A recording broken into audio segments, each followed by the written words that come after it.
People want, actually, we've heard, I'm not kidding, that people actually want like a dad bod Woody. Really? Yeah. Cute. There's time. Yeah. Heard it here first. Oh my God, adorable! He's bigger than you. Are there any Easter eggs we should be looking out, or that No, like we should have done them. I forgot we didn't do Easter eggs. Yeah. Oh, there's none in First there. Pixar movie with no Easter eggs. No. I'm Laura Rutkowski from Radio Times. I've always been obsessed with how hit shows and films are made. So come with me as I leave the office and go access all areas. Join me for exclusive set visits, cast secrets, and a look at how the magic is really made. This is Behind the Screens.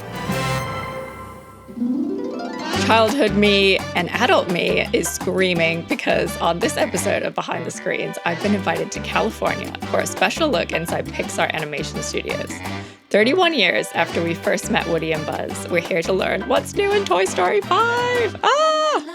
First up, I had the chance to sit down with Toy Story 5's producer Lindsey alongside the film's co-directors, Andrew Stanton and Kenna Harris. I actually wanted to start with showing you a picture of 3-year-old me with Woody. Okay. Oh my God, adorable! He's bigger than you in that photo. And there's one more. Oh, there we go. Pulling the string. So cute. Yeah. And I still have this Woody. He didn't make the trip because my mom was like, do you want me to risk sending him in the mail? And I was like, no, I actually don't. No. So he's safely The picture is enough. The picture is proof. That's so sweet. So I wanted to say I love so Toy cute. Story. Oh. And it has been magical to be here today. Oh, good. Hey. This is sort of like Jessie's story a little bit, which is Yeah. amazing. Yeah. How did you want to approach that? Like, how did it become you wanted to spotlight Jessie? They asked me in 2022 if I would be interested in doing Toy Story 5, and I was like, I have strong opinions about where I think the story should go, and I don't know if you guys will agree, so let me write the draft, and first draft, and then see if that makes us already disagree or connect. And I knew right away I wanted it to be Jessie-centric. It was one of the things I pushed at the back end of Toy Story 4. I said, can Woody give his badge to Jessie? Because I just knew she should run the room. And even if the movie stopped there and the story didn't go any farther. So that was always, like, from the get-go, one of the main things I wanted to have in it. Yeah. Well, I think both of us agreed early on when there was, like, people were just barely brainstorming about what this movie could be. Both Andrew and I agreed, like, there's such a deep, deep well to her. And obviously she's the funnest character ever. Like, she is so fun. She's so messy. She's so free. But also we just felt like there's something unresolved. I don't think Toy Story 2 was able to just kind of cleanly put a cap on everything that Jessie just kind of offered to us in that film. She deserved healing. Yeah, and that was kind of, I think this movie was one big love letter to that character. For sure. Yeah, and I mean, and like also like the themes of abandonment and everything. And it's so interesting and so like very like adult as well. Because I guess how do you approach, like, I just think it's amazing that, you know, like there's 3-year-old me, I'm going to be there front row. Yeah. But then you've got people or kids that are like Toy Story 5 will be their first Toy Story maybe. Yeah. And then obviously the adults that are like, oh, I'm going to bring my kids, but I really want to see it. Yeah, so how does that make you feel to have sort of all these generations? Well, in a coming to weird see way, it? I think because the big trauma that we leaned into on the first movie was just losing your toy and not being able to find it. And so I think the fear of abandonment is a very fundamental thing in all humans, and especially all kids, not either worried about themselves or they're losing their toy itself. It's not a unique issue. It's a kind of undercurrent of loneliness in general. Yeah, I'm excited for people who this will be their first Toy Story movie because, like you're showing with your photos, like all of these movies have made such a huge impact on not just like our lives, but like in how you relate to toys. And so for kids to be watching this for the first time and to see something that's really showing, you know, like what does it mean for you to champion your imagination? What does it mean for you to kind of draw a line in the sand a little bit for your relationship with tech versus toys? It'll just be interesting to see what it inspires. I also think Jessie just comes right out and talks about things in a way that like Buzz and Woody kind of don't. Yeah. I mean, meaning she comes right in the beginning when you saw, I mean, she comes right out and says like, is this because I'm a bad toy? Like, that's something that like Woody and Buzz would never say. Yeah, that took a whole movie. That took a whole movie just to indirectly say, "I want to be strapped to a rocket." You know. Totally. Yeah, I mean, she comes right out and says it. Like, very different. Yeah. She's very different. So So the fact that like even if you've never That's a good point. and even if you've never seen another one, you're like, oh, I get it. Like she's struggling with this. So again, like I don't think it's going to take the other 4 films to be like, what's up with her? Like she comes right out and be like, I think I'm not doing a good job at this, and let me tell you where I am at emotionally. Like, and that's what makes. I mean, frankly, it's the difference between Jessie and Woody. Yeah. Like she's right out there telling you what she's feeling and what she's struggling with. So I think that's what also made it really fun to kind of think about telling a story from her perspective. It's like a man and woman for thing sure. As well, where it's like women always sort of are like, no. Is it me? Whereas Woody's like, no, I'm just. I'm sure it's Buzz. I'm sure it's probably Buzz's fault. It's Buzz. It's probably Buzz. I think it goes back around, and then For Buzz. both of them, it's probably Buzz. I think it goes back around because then it goes to Buzz, and Buzz is like, oh, it's probably is me. Yeah. Dang it. We just got the whole dynamic down. People went wild when they saw that Woody was balding. Yeah. Are there any sort of like subtle or big ways of like aging the toys that you wanted to get across? There's a beer belly. I mean, He's letting himself go. He's living his best life. I mean, that's exactly it. That's exactly it. What has gone on with Woody that's changed? And it's like, well, he's really, really embraced the adventure of sticking his neck out and saving toys, and he doesn't care about keeping himself pristine or anything. He's not owned by a toy anymore. So it's exactly that. He's living his best life. Yeah. And the wear and tear is showing, and he's proud of it. I think the reverse is kind of fun, where designing a brand new Buzz for the multi-Buzz, when we started designing him and you're just looking at the multi-Buzzes by themselves, I'm like, that's Buzz. That's totally what he looks like. Like, that's just, there's no difference. But then when you actually put Buzz side by side and you go, whoa, they're actually really different looking. And he is so clearly a toy from 20 years ago versus this shiny new version of himself. So that was a fun design challenge. We were saying that Woody's in his cowboy daddy sleigh era. Sleigh daddy cowboy era. That's what we came up with. Okay. Canonically. Yeah. I mean, would you do toys with a balding Woody? Is that a thing? Yeah, why not? Yeah. I hope so. I would. It can come with a marker. Yeah. Help him. People want, actually, we've heard, I'm not kidding, that people actually want Are you balding, doll. like a dad bod Woody. Really? Yeah. Cute. There's time. Yeah. You heard it here first. Get your dad bod Woody. And I guess like you were saying, it's interesting about like loneliness and tech and stuff. And I just thought it was really sad when they said about Bonnie, like Bonnie plays different, and it's just so sweet and like sad. But I guess, do you think like what kind of research did you do into kids and their tech? And like, I always think, do they get like think groups? Obviously, like if you have kids of your own, or how is tech sort of? We have a lot of parents that work here that are in animation, art departments, stuff like that, and they have kids that are in the single digits that are dealing with this now. And so we heard all walks of life about it, all concerns and all different flavors of how they're dealing with it. And it was like one big support group. We had a lot of groups too where, to tell us the data, to tell us the science. Yeah. And there was a lot of really smart people who, it wasn't all of them, but you would sometimes come out of those meetings with, okay, there's a wish list of what we should and shouldn't do for this movie. But what we kind of ended up relying on more was just the truth of our parents who were in our crew every day, because the goal always from the beginning was, this isn't a movie about how one girl perfectly navigates her relationship with tech. Yeah. It's about a kid who is very much struggling with it, and parents who are very much struggling with it, and toys who are struggling with it. And so we wanted to just consistently lean into the reality. We're not here to tell you what to do. Yeah. Yes. Yeah. And I will say that I feel like in some ways we tried to lean away from specifics when it came to like screen time or these like, very specific lingo that's in the air right now, and more around relationships to tech, because relationships to technology feels universal. It feels timeless. There's still obvious nods. We've got screen time jokes. We've got jokes galore about tech in the film. But the thing that made it feel like, I don't know, like it belongs in a Toy Story was when it's always like talking about tech through a character lens, or talking about it through, again, like our relationship to it. Yeah. That's what kind of made it feel movie-worthy. Yeah. Who is your favorite Toy Story character of all time? Jessie. Yeah, Woody. I mean, in this film I love Bullseye, but I have thought of another one. You know who I always love was Wheezy. Oh, Toy Story too. I love Wheezy. I love Wheezy. Who sang us out. Yeah. Yeah. I mean, He's a good one. Fix my condition. Fix my condition. Forky is my favorite. I'm saying so too, good. I'm obsessed with him. I literally. Are you jealous that he's married to Karen Beverly now? Well, you know what? I saw him in the hallway, as in like physical Forky, and I was very starstruck. And I was like, where was my invite to this wedding? Yeah, I said congrats. Yeah, Forky's great. You were polite. I was. Yeah, he is great. Yeah. In our art department, we literally put on a Forky and Karen Beverly wedding. It was Like really That's how we designed how to the little design dresses and Now to stuff. figure It was We fun. all had a ceremony and everything. Wait, so they're actually married by law. By law. Yeah. You're like, wait, what? He's actually married? It's legal. Like, she just got very upset.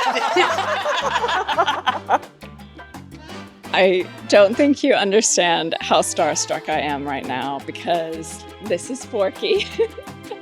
Well, Forky and Karen Beverly, otherwise known as Knifey. This is the movie version, and they got married. So, congratulations, you guys. Next up, I was excited to meet two Pixar legends, VFX supervisor Thomas Jordan and production designer Bob Pauley. I wanted to know what toys they remember playing with when they were growing up. I grew up kind of mid-70s, and there's a lot of cool toys at that time. And so, and they all influenced us, right? They influenced us in there's some core design and good memories with that we try to bring to these characters. I loved anything to do with space. So it was whether it was Star Wars toys or space Lego.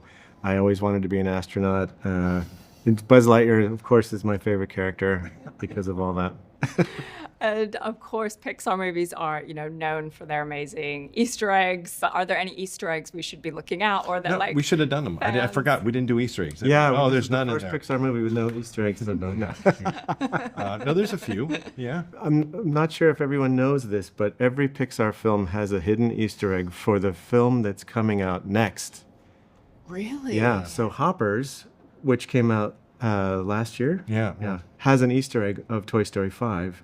What is the Easter egg in Hoppers? We can probably say what it think we is. can. You just I've have to seen find Hoppers. it. Yeah. So Atlas, one of our new Tech Trio characters, is in Hoppers somewhere. You have to find You it. have to find him. Yeah. Yep. And so the next movie after Toy Story 5 is called Gato, and there's a Gato Easter egg in Toy Story 5. Yeah. Is there anything like of yourselves you've put into any of the kind of the films you've worked on that's like very specific to you, or? I have one very specific. It's very specific, but on the first Toy Story on Sid's backpack are my doodles from 7th grade.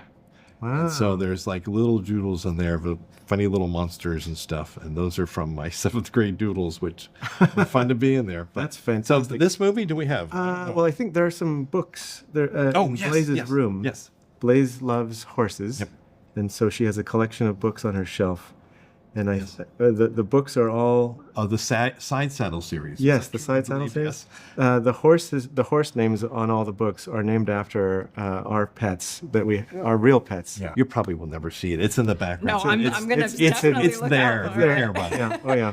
But that's what's so amazing about these films is there might be details we might never pick up on, or that and that's what's so beautiful about it. Like, My daughter's name is in one of the cubbies in Toy Story 4 in Bonnie's Oh, that's right. Yeah. kindergarten. That's good. what's her name? May. May. Yeah. Oh, I think that's what's amazing. cute too, and it's fun to go back. We know people may watch these again, so there's things you won't see the first or second time. Once you keep looking, you'll find all sorts of little gems. Next, time for some refreshments. Toy Story themed, of course. So I have been treated to a lot of very cute Toy Story themed foods today. This one is adorable. I've got my Woody donut, which I think it looks too cute to eat, but I think we're gonna have to eat it. So I'm gonna eat it with my friends. All right. All right, I think Sheriff Woody approves. Right, here we go. Here we go. That's a good donut. It's a very good donut.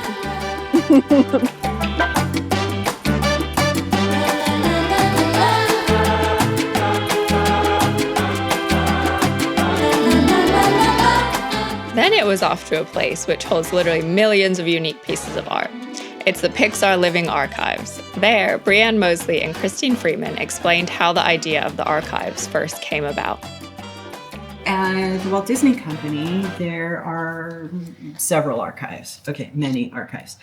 Walt Disney Archives is more about the history of the company. Animation Research Library is more about the art.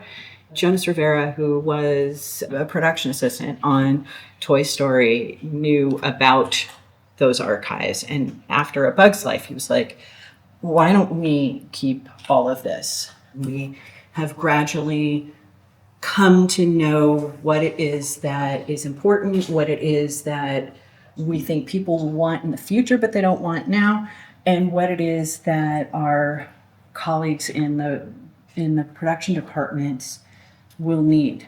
And just as an example, so these items came from a table scraps collect, and so these are from a story artist. So a lot of the story artists might start with a written script and sort of scribble on the script and do thumbnails of how they want those scenes to look before they go in and do the actual storyboard. So, this is not something that would be seen in a review or anything, but I think it's an important part of showing the process of the story team.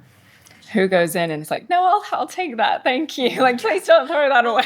A lot of it depends, it's up to the artists to pass these things on. And sometimes they don't make it to us until years later because it might be stashed in their office or Bob Pauley's garage. Yeah, garage. Well, there wasn't an archives at the time of Toy Story. And when we started curating the exhibit at the Museum of Modern Art in New York, we had some of the Toy Story art, and Disney had some of the Toy Story art, and then there were these Rubbermaid tubs in Bob's garage. And he brought them in, and some of those things are now our most precious items. This is Woody by an artist named Bud Luckey.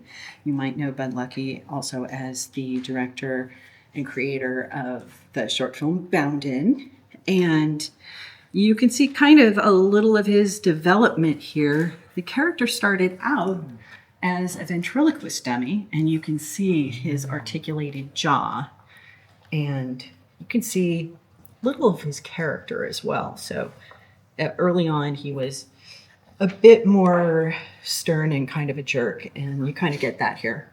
Mm-hmm. So, and this is closer to the final version of Woody.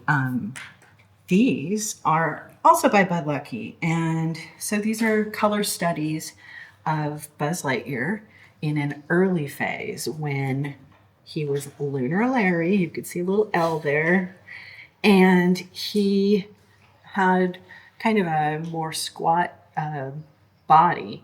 They sized him up after what I'm going to show you next, but also they were trying out what his color of his spacesuit would look like. So they ended up with white, like the real astronauts, but then with that accents of purple and green because the director wanted something that no other spaceman had. And this is a study of Jessie by Ken Mitchroney. And this is another one a little further down of the process of getting to the Jessie that we know by Jim Pearson, who was one of the production designers. Then we have Bullseye in his shy mode, showing his different personalities. And this is by Jim Pearson, who did this. And then this is by Ash Brannon, who was one of the co-directors of Toy Story 2. This is by Sanjay Patel, and it is a storyboard for Toy Story 2. And what I think is cool about it is that Sanjay is an animator. On Toy Story 2, we revamped the film less than a year out of the release date. And so when they were redoing the story, anybody who could draw was on the story team. Like, everybody drew. So there are these photos of people that you would never see together on other shows, all hunched around a table drawing. So I love that. just tremendous. There's another example of iteration. It's not something we just do with characters. It's something that happens on every level down to like, what is Blaze's barn going to look like? Like, and these are generally the same shape, but the windows and doors are different. There's stone siding on this one and not that one, and every single detail needs to be thought through. Right. Have a reason. Generally the same. A lot of artists will use digital paint programs instead of physical pencil and paper, which, it's just a difference in tools, but the process really is still the same. Next up was an opportunity to spend some more time with the original designer of Buzz Lightyear, Bob Pauley. He showed me how Buzz's iconic look first came together and even let me have a go at drawing him myself. So we're going to start with at the top of the page with kind of a big circle, and then we're going to end up kind of drawing sort of the bottom of the page with a very fat ice cream cone, right? So that's how we're going to start with Buzz. So go ahead and block that in. Keep it light, right? Because we're going to darken it up later. We're just going to do kind of a little trapezoid shape like that, right? Okay, we're going to put these big shoulders in, right? He's got these big chunky spheres in his shoulders. So something like that, right? Easy peasy. We're going to put, we're going to call them the orbiting planets out here. We're going to put two little spheres, which will be his elbows, right? We're going to strike in this little thing here, which is where his emblem is, his Space Ranger emblem. And then below that thing, we're going to do define his big chest plate, right? Right? So we're going to connect, let's connect that big shoulder to that little planet, right? That's his upper arm. Keep everything light. And then we're going to get the lower arm or the elbow to the wrist, but we're going to fan it out. So let me draw one first. See, it's going to be narrow and go a little wider, right? On both of these, because he's got his gauntlets, right? You can see it tapers. Let's figure out his head. Let's put some eyes in there. He's kind of weird. His eyes are way at the top of his head because he's got this enormous chin. So we're going to just strike a couple circles up here at top, right? We're going to put a big smile, kind of a goofy smile in, right? Mm-hmm. Happy, goofy. His brows are weird too. They're kind of big caterpillars that lay on his head. So we're going to draw one down because he's always kind of asymmetric in pose, which means we don't want him looking even, right? So put one down and then one up like this. So, and I'm going to start darkening this a little bit because I'm just going to draw it like that, right? Because I know where to go now, right? You've kind of put these lines in. Oh, and there's a nose. Tragic. Tragedy. Oh, it'd be fun. Let's change color. Okay, well, he's going to be blue in the nose now. Here we go. Whoops. Oh, man, I'm going to steal this. Oh, that's good. What color is that? Okay, that'll be good. Okay, so here we got. Let's start doing some other knocking some things in. So he's got little lines on his chest that go like this, and darken his straps in. Look at that; it's almost looking like him, right? Okay, you want to do the buttons, the fun part? Okay, on your or his left, your right, we're going to put a circle there, right? I put a little mark above here because that's where his Lightyear badge is, right? Little line there. I'm going to put his little emblem in, which I put a little indication of a planet and a rocket. I don't dare write Space Ranger in there. That is too complicated, too much detail.